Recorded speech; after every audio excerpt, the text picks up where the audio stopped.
औषधीय गुणों से भरपूर मेंथा की बात करें तो इससे कई तरह के उत्पाद जैसे दवाएं, सौंदर्य प्रसाधन के अलावा कई तरह के उत्पाद बनाने में इस्तेमाल किया जाता है। इसकी खेती करके किसान अच्छा मुनाफा कमा सकते हैं।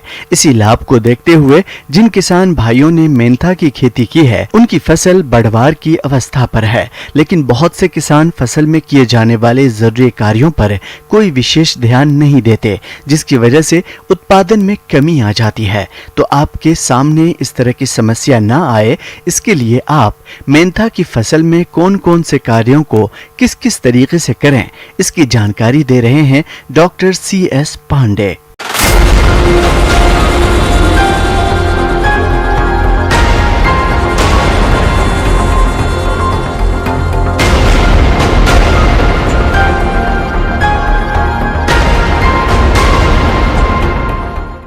आज हम आपसे मिंट की सफल खेती के बारे में विस्तारपूर्वक चर्चा करेंगे। जैसा कि आप जानते हैं कि इस समय वानस्पतिक वृद्धि की अवस्था में पूरी फसल होगी आपकी। किसान भाइयों, मेंथा की फसल में खरपतवार उगने से फसल की बढ़वार और उत्पादन दोनों प्रभावित होते हैं, इसलिए आप समय समय पर इनका नियंत्रण करते रहें। जो 2-3 चीज़ें इसमें करने लायक हैं वो ये हैं कि पहले तो ये इसकी फसल की निराई गुड़ाई कर दीजिए। बीड़ बिल्कुल नहीं होना चाहिए। तो जैसे आप सिंचाई करते हैं तुरंत तो खरपतवार आ जाता है, तो शुरू के करीब 20 से 25 दिन, 1 महीना आपको खेत को खरपतवारों से बीड़ फ्री रखना है। और इसके लिए आप निराई गुड़ाई करेंगे और हो चला सकते हैं। उसके बाद भी यदि कंप्लीट रूप से बीड़ नहीं जाता है तो आप इसमें हर्बिसाइड का भी स्प्रे कर सकते हैं। लेकिन कोशिश करना चाहिए कि यदि आप छोटे लेवल पे काम कर रहे हैं तो आप हो या मैनुअल बीडिंग से आप जो है खेत की निराई गुड़ाई कर। अधिक उत्पादन लेने के लिए मेंथा की फसल में सिंचाई और पोषक तत्वों का संतुलित मात्रा में प्रयोग करना चाहिए, तभी आपको मेंथा का भरपूर उत्पादन मिलेगा। यहाँ एक चीज का जिक्र हम ये करना चाहेंगे कि ये जो मिंट है ये बहुत संवेदनशील फसल है। तो इसमें अगर पानी वाटर लॉगिंग हो गया तो भी फसल नष्ट हो जाती है और पानी ना मिला तो भी दिक्कत है। तो आप इसमें पानी देते समय ये ध्यान रखें कि 3 से 4 दिन से ज़्यादा इंटरवल पानी का ना हो।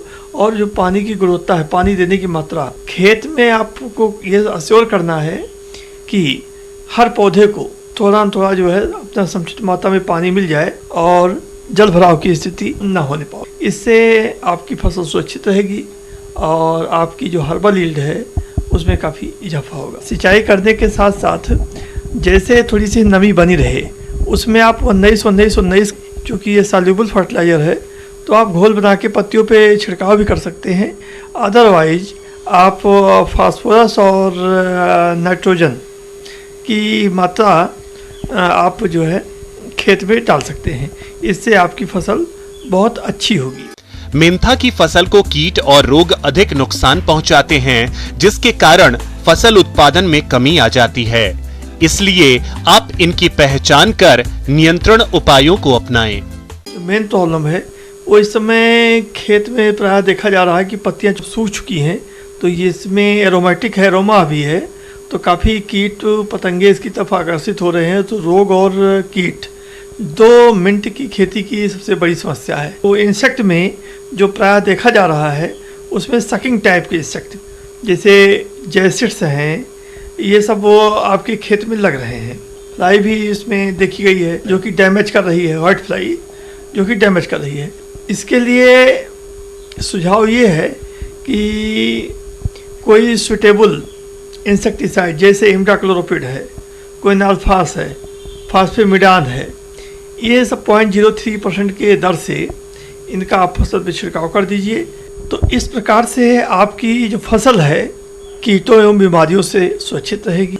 जहाँ तक रोग की बात है, रोग में एक अभी शुरुआती अवस्था में इस समय ब्लाइट उसको अर्ली ब्लाइट आप कह सकते हैं, अर्ली ब्लाइट की भी समस्या कहीं कहीं देखी जा रही है। इसमें आप जो है डाइथेनियम 45.3% का छिड़काव करके फसल को इससे सुरक्षित कर सकते हैं। जहाँ तक बात उत्पादन की है, आपका ये जो हर्बल यील्ड है ये इम्पोर्टेंट इकोनॉमिकल पार्ट है, इसको आप बेच करके अच्छा पैसा कमा सकते हैं।